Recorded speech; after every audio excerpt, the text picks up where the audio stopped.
Hi. Hello. The title might ring a bell with many ex-Jehovah's Witnesses, and maybe even with some present Jehovah's Witnesses. Some of us knew, even when we were in there and loyal Jehovah's Witnesses, that somehow one of the eccentric beliefs of our past involved a great pyramid, and another one involved the constellation Pleiades. I didn't know these things. You didn't know these things, but someone had told me about them way back when. And some will immediately say, and I can imagine that somebody loyal to the Watchtower right now is saying, well, what's that got to do with us? We left those beliefs behind decades ago. Well, Old light. old light, you did leave them behind, but I don't think when I was a witness I asked myself the right question. It's not, do we believe it anymore? The question is, why did we believe it in the first place? And when you do an examination of Watchtower history, you realize the confirmation bias was there with C.T. Russell and with all of his descendants. In other words, Russell wanted to believe something different than he had been brought up with in areas like heaven and hell, the ways of salvation, and it even affected his doctrine of God. So when he went to the idea that God dwelt somewhere in this visible universe, it was a natural outcropping of his already existing belief that God existed somewhere. God is like us. He exists in time and space. And of course this begs the question, is the physical universe, the heavens and the earth that we hear about in the very first verses of the Bible, the heavens and the earth is the Hebrew way of saying the entire universe. So to have God dwelling in the universe he later creates, it doesn't work. The universe as we know it, physics has revealed to us, is time, space, and matter. So the universe of Einstein involves time as well as space as well as matter, whereas somehow in the world of the Watchtower you think of the universe, heavens and earth, as being the matter within space and within time. No. More of our limits. Yeah. So this view of God is there from the beginning. It involves a repudiation or a deliberate apostasy from what Christendom had traditionally taught. What does Christianity teach? Traditionally, well, it is that God is both omnipresent and omniscient. Those two things tend to go together, as well as omnipotent. So when you're a Jehovah's Witness, you kind of believe God is omnipotent, right? That he's almighty, but you don't link it to omniscience, that he's all-knowing, and omnipresence, that he's everywhere.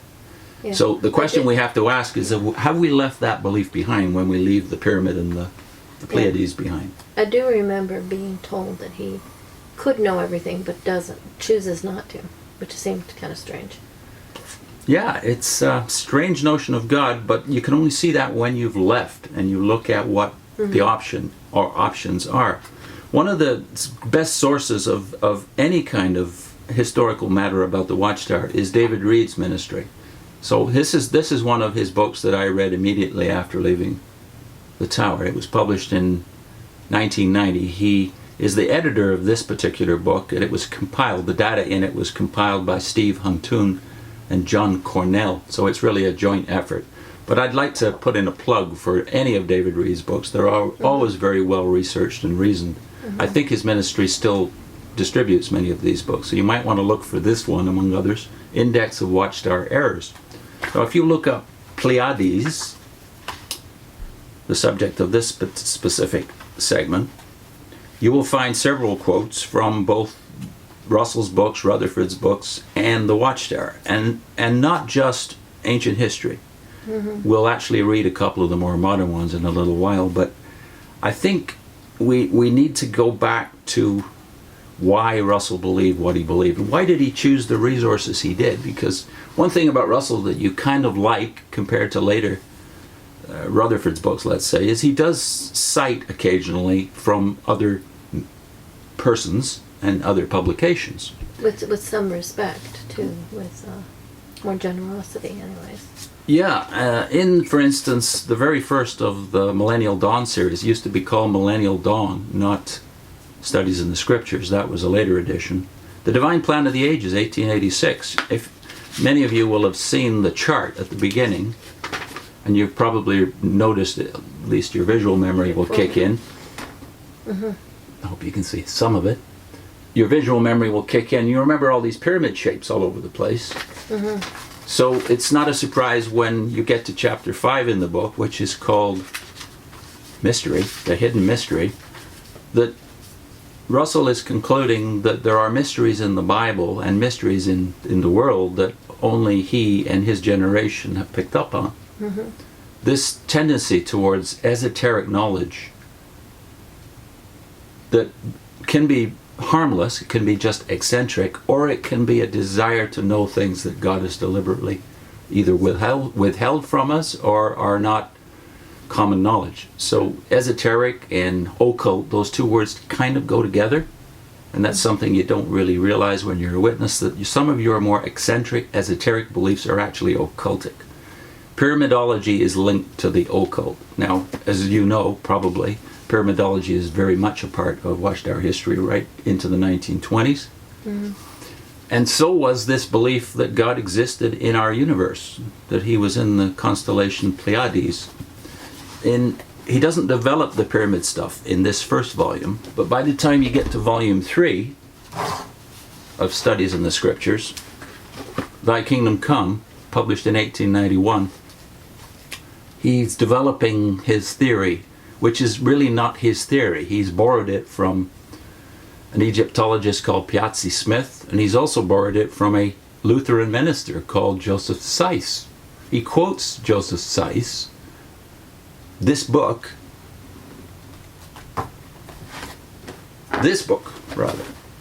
Miracle in Stone, published in 1877.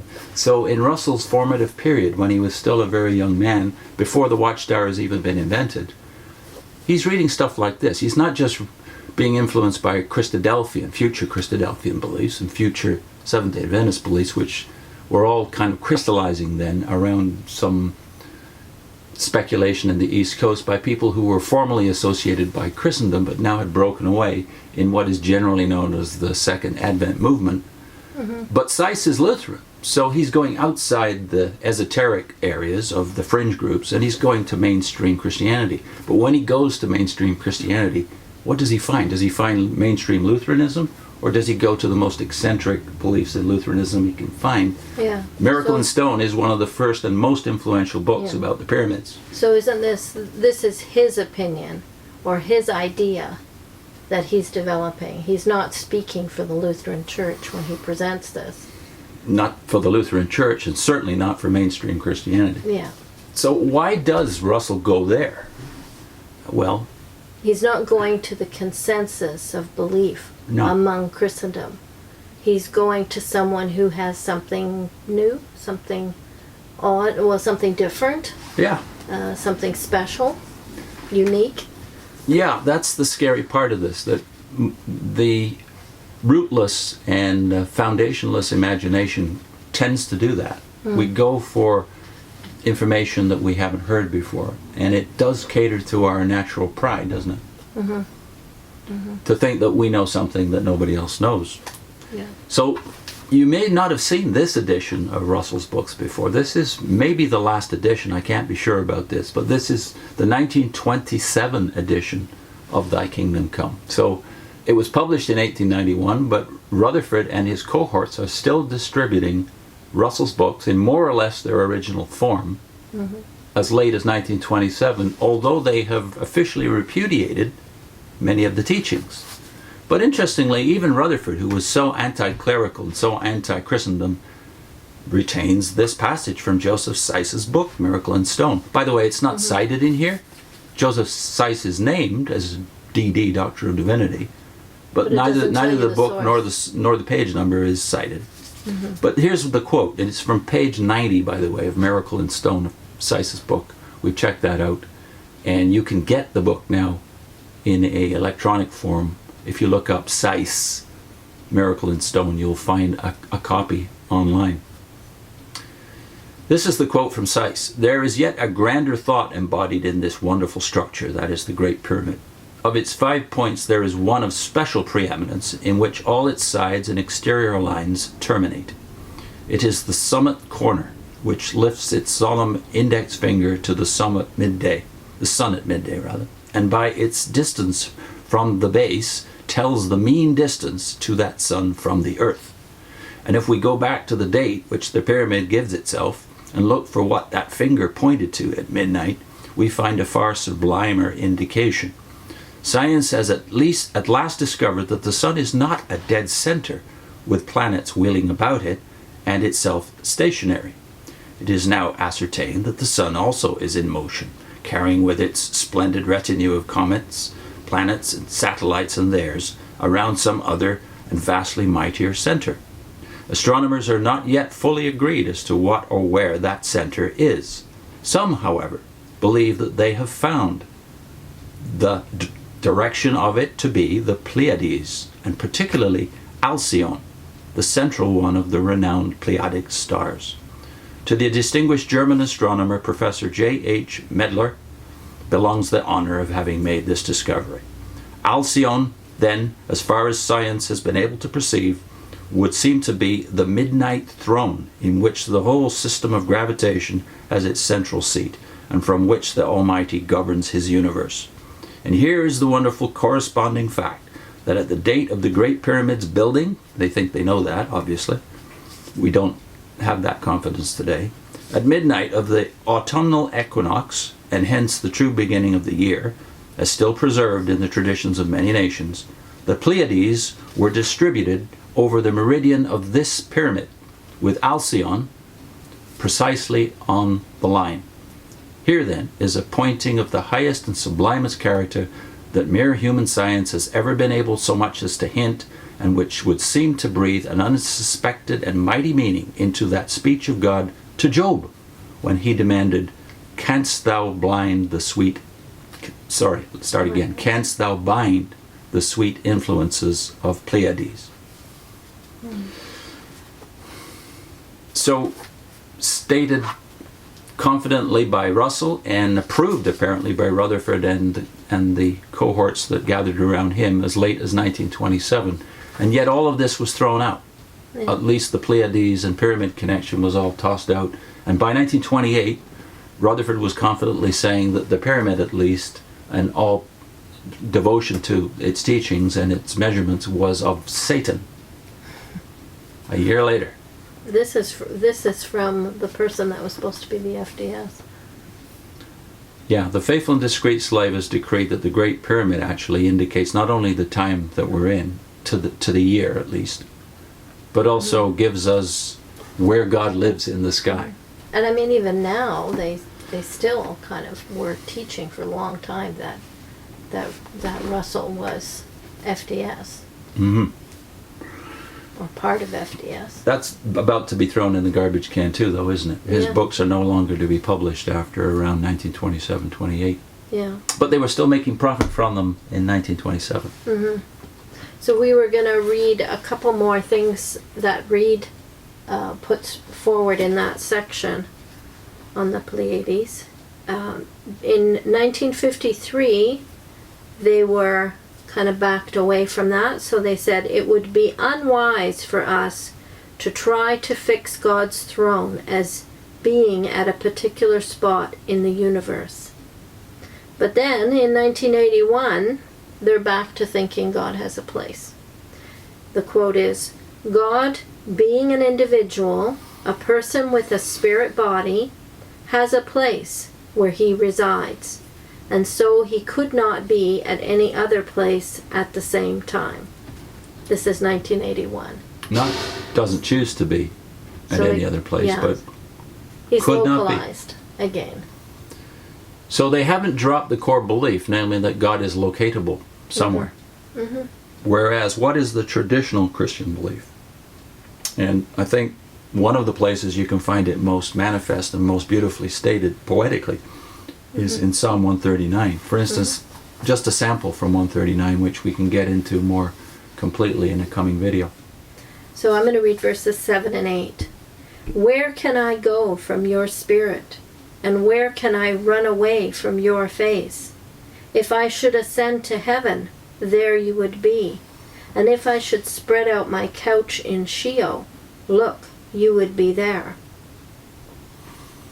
So God, according to David, this is credited to David, God, according to David, 3,000 years ago, is saying something that Russell apparently did not believe, and that none of his descendants believe, namely that God is not there and not here. He is there, here, and also in Sheol. Sheol wasn't just a grave to the Jews. It was partly that. Some Jews believed it was just the grave, just as Jehovah's Witnesses do, but most Jews in those days believed it was the place of the departed spirits. So when he says you're even in Sheol, he's saying you're in heaven, you're on earth, and you're even there. You're everywhere. But I think I don't know if you said this at the beginning, that Russell's always going at things from the point of view of, is it reasonable?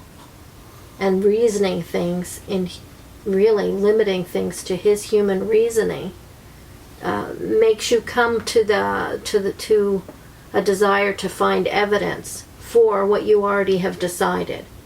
So he had decided about hell and heaven, and he had decided about God needing to be localized. And now he's going to go find the evidence for it. Yeah, I'm afraid that the handbook that we had, even when we were still witnesses, reasoning from the scriptures, really doesn't do justice to what Russell and his descendants have done. They don't reason from the scriptures. Yeah. They insert their reason, and then their go beliefs looking for it into the scriptures, called again by psychology's confirmation bias. So in the next segment we'll deal more completely with what David and Psalm 139 have to say about where God is, but also look more concertedly at what Rutherford himself said about the Pleiades, etc. Okay.